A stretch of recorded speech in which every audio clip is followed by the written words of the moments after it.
The Gospel according to St. Mark, chapter 11, verse 14. Let no one eat fruit from you ever again. Our Lord Jesus Christ approaches a fig tree full of leaves, but finds no fruit.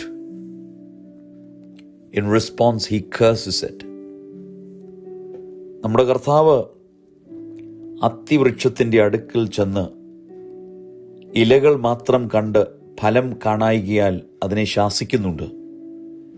At first this seems surprising.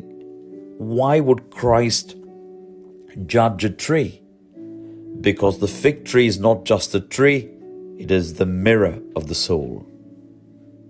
മനുഷ്യ ആത്മാവിനെ സൂചിപ്പിക്കുന്നതാണ് അത്തിമരം. It had the appearance of life, but not the substance. It looked fruitful, but was empty within. ദൂരേന്ന് നോക്കുമ്പോൾ അതിൽ ജീവനുണ്ട് എന്ന് തോന്നിയേക്കാം, അടുത്തു വരുമ്പോൾ അതിൽ ഫലമൊന്നുമില്ല. This is a warning for us. We too can have leaves, outward religion, visible activity, words of faith, but beneath it all there may be little fruit, no repentance, no love, no transformation. നമ്മുടെ എല്ലാവരുടെയും ജീവിതത്തിൽ ഇലകൾ നിറഞ്ഞതുപോലെയാണ്. ബാഹ്യമായ വിശ്വാസ പ്രകടനങ്ങൾ, വിശ്വാസ വാക്കുകൾ, ആന്തരികമായി ഫലങ്ങളില്ല, അനുതാപമില്ല, സ്നേഹമില്ല, രൂപാന്തരമില്ല. Holy Week calls us to examine not how we appear, but what we truly bear. നമ്മുടെ ജീവിതത്തിലെ ഫലങ്ങളാണ് ആവശ്യം. As Saint Cyril of Alexandria writes, God seeks not the show of virtue, but the fruit of a transformed life. രൂപാന്തരപ്പെട്ട ജീവിതത്തിൽ നിന്നുണ്ടാകുന്ന ഫലങ്ങളെയാണ് ദൈവത്തിന് ആവശ്യം. Christ is not satisfied with appearances. He desires a living, fruitful heart. ക്രിസ്തുവിന് ആവശ്യം ബാഹ്യമായ പ്രകടനങ്ങളല്ല, പിന്നെയോ ജീവനുള്ളതും ഫലപ്രദമായ ഹൃദയം. The fig tree reminds us it is possible to be close to Christ, to look alive and yet be spiritually barren.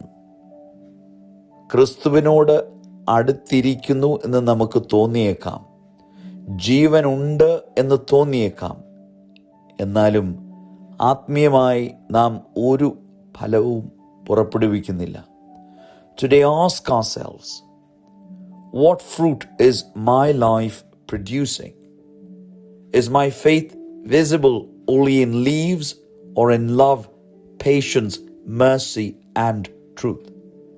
എൻ്റെ ജീവിതത്തിൽ സ്നേഹവും ദീർഘക്ഷമയും കരുണയും സത്യമുണ്ടോ എന്ന് നാം അന്വേഷിക്കണം.